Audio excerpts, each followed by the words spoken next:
Hi everybody, it's Tiffany and today I'm coming to you on behalf of conceiveeasy.com, and I want to talk to you today about something that's important if you are trying to get pregnant.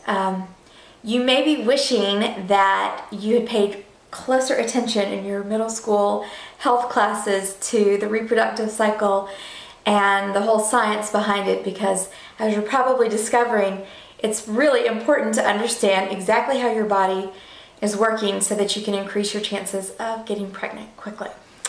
Well, have no fear. I want to talk to you today about ovulation and help sort of break that down for you and help it make sense so that you understand what's going on with your body and what are the really key things that you need to know. So, first and foremost, what is ovulation? Well, ovulation is the time during your monthly cycle when you release a mature egg from your ovary.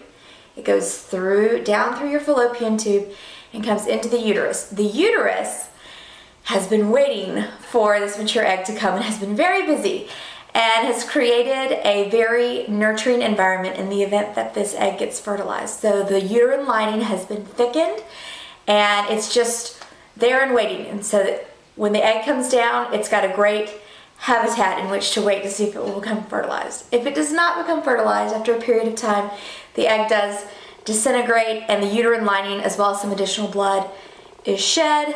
That's your period. That's what's happening every month. Let's break down your cycle into two key phases. There are two main phases you need to be aware of. The first is called the follicular phase.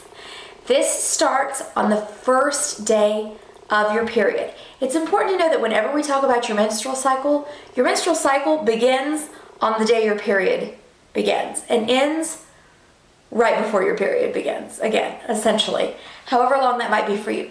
Okay, so the follicular phase, this is just the period of time. It goes from the first day of the period until the day you ovulate. It's basically when the egg that's going to be released is maturing and getting ready for that process. So, follicular phase. The second half of the phase is called the luteal phase. It begins the day your egg is released from the ovary and goes down that fallopian tube.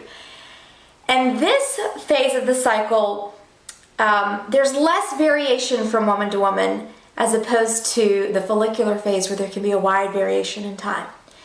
You can be pretty sure that from the day the luteal phase starts, so from the day you ovulate until the day your menstrual cycle begins again, that is typically a range of 12 to 16 days. So there is still a range in there, but you can be sure of that.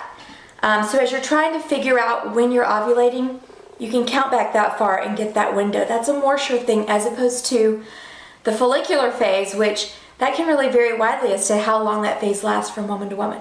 But whether your cycle tends to be 20 days, 28 days, or even 40 days, you can be sure that you're ovulating roughly 12 to 16 days before your next cycle begins. So I hope that helps. There are a few other key things that you need to know about ovulation, particularly if you're trying to get pregnant. First, knowing when you ovulate is so important because the egg only lives on its own for 12 to 24 hours without being fertilized. If it hasn't been fertilized in that point, it's over. So you really got to know when that's happening. You got to be able to pinpoint that. Second, exactly when your body decides to ovulate really can be affected by things like stress, by illness, or by other things that are really outside the norm for your life. So crazy things that might be happening in your event, they can affect when your body has its hormone surge and releases that egg. So, and I know this is easier said than done, but if you're trying to conceive, try your best to stay calm, cool, and collected, and to stay healthy overall. So get that vitamin C, get plenty of rest, eat your veggies, all those great things to help keep your body and your hormones on a nice even keel. So I hope that helps you out to understand the basics of ovulation, and next time we're going to be talking about how to determine those most fertile days and a strategy. See you then!